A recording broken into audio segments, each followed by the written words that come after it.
Today is Tuesday,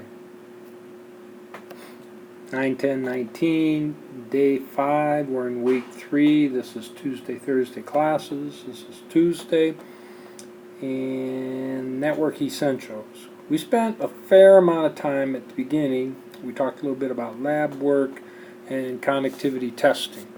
Okay, so we did that. Probably something you want to check is if you don't have a score for a lab that was turned in, you need to look at the lab your group does and see if they're missing something like the name, date, and so forth.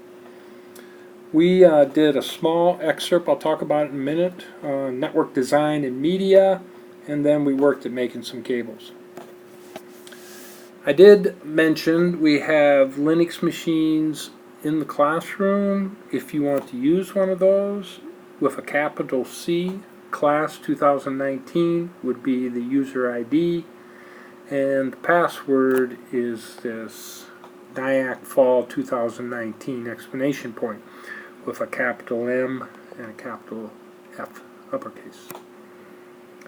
What I draw on the board for networks are typically logical diagrams, and what we're going to talk about a little bit more today is how do they physically connect. Let's take a look at that. In here, we talked about how a PC, what it would need in order to access the internet.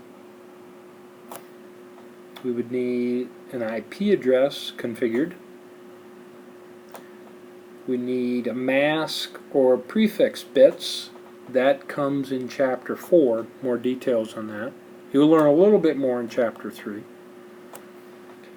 You need a default gateway. Where do you go if the network you're looking for isn't local? Okay, it's outside of your network. More later. And then domain names.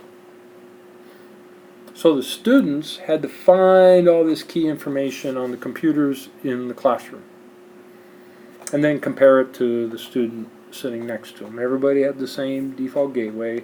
They probably had 3 DNS servers. This DNS server is actually right up here. Also, where did this information come from? Dynamic Host